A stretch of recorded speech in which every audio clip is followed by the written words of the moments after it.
कि supreme court की केंद्र को सलाह, सुप्रीम कोर्ट ने केंद्र को सलाह दी है, वैक्सीन खरीदने की सलाह दी है। ये सलाह सुप्रीम कोर्ट की तरफ से केंद्र को वैक्सीन उत्पादन को बढ़ाया जाए, क्योंकि लगातार वैक्सीन की डिलीवरी नहीं होने की वजह से तीसरे चरण के टीकाकरण को शुरू नहीं किया जा रहा है। और इस सबके बीच केंद्र सरकार दाम तय करे, ये आदेश भी, ये सलाह भी सुप्रीम कोर्ट की तरफ से दिया गया है। केंद्र को सुप्रीम कोर्ट ने जो सलाह दी है उसके मुताबिक वैक्सीन खरीदने की सलाह सुप्रीम कोर्ट ने दी है। कहा है कि केंद्र खुद वैक्सीन खरीदे, क्योंकि लगातार इस तरह की राज्यों की तरफ से दलील दी जा रही है कि उन्होंने ऑर्डर दिया था वैक्सीन कंपनीज को, लेकिन उनकी तरफ से यह कहा गया है कि अभी क्योंकि उत्पादन उतना नहीं है इसलिए ऑर्डर पूरा नहीं किया जा सकता। यही वजह है कि दिल्ली के मुख्यमंत्री ने भी कहा कि हम कल से तीसरे फेज का जो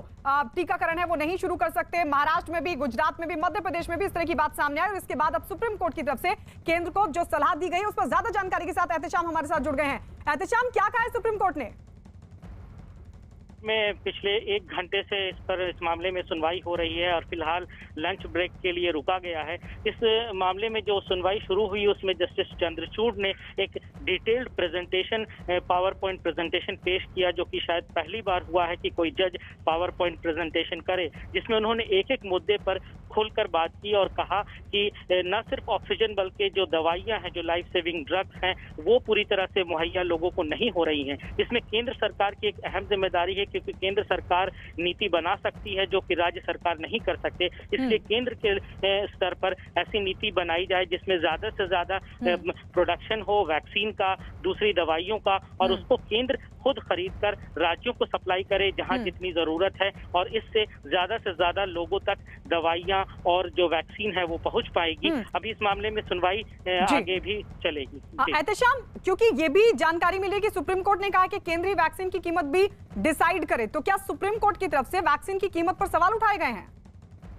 सरकार के ऊपर एक सवाल जरूर उठाया गया है, जिसमें जस्टिस चंद्रचूड़ और जस्टिस रविंदर भट्ट दोनों ने कहा कि जब ये निजी कंपनियां हैं जो कि वैक्सीन बना रही हैं, उनको हम ग्रांट भी दे रहे हैं, तो फिर देश उसके लिए पैसा क्यों दे। इसलिए केंद्र सरकार जो स्पेशल पावर है उसका इस्तेमाल करे, इमरजेंसी पावर का इस्तेमाल करे, क्योंकि हालात ऐसे हैं, और उसमें जो कीमत है उसको कम किया जाए जिससे ज्यादा से ज्यादा लोगों तक वैक्सीन पहुंचे। और इस पर क्या नीति है सरकार की, इस पर जवाब मांगा है, जिसका जवाब शायद आज तो सरकार की तरफ से नहीं आए, लेकिन सोमवार तक इसका जवाब देंगे, ऐसा सॉलिसिटर जनरल ने कोर्ट को बताया है। जी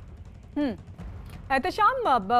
जैसे अमेरिका और भारत दोनों की कीमतों को भी कहीं ना कहीं कंपेयर किया गया है, उसको लेकर भी खासकर कोविशील्ड की अगर बात करें, क्योंकि कोविशील्ड अमेरिका में उसके रेट अलग हैं और भारत में अलग हैं, लेकिन कंपैरिजन मतलब अंतर बड़ा है, तो क्या उसको लेकर भी कोर्ट ने कुछ कहा है? उसी का एग्जाम्पल दिया है आज जस्टिस चंद्रचूड़ ने, और ये पूछा है कि इस तरह से इतना गैप क्यों है, और जब इमरजेंसी सिचुएशन है तो इसमें जो इमरजेंसी पावर है उसका इस्तेमाल किया जा सकता है, और जो WTO के एग्रीमेंट्स हैं उसमें भी इस तरह के प्रावधान हैं जो केंद्र सरकार इमरजेंसी सिचुएशन में दखल देके जो पेटेंटिंग राइट्स हैं और लाइसेंसिंग राइट्स हैं उसमें तब्दीली कर सकती है इस इमरजेंसी सिचुएशन को लेकर, और उस पर प्राइसिंग किया जा सकता है। तो इसीलिए केंद्र सरकार से ये कहा गया है कि वो पेटेंटिंग और लाइसेंसिंग को ईज आउट करे, आसान बनाए, जिससे ज्यादा से ज्यादा कंपनियां ये दवाइयां और ये वैक्सीन सब बना सकें, उसे आसानी से बाजार में लाया जा सके।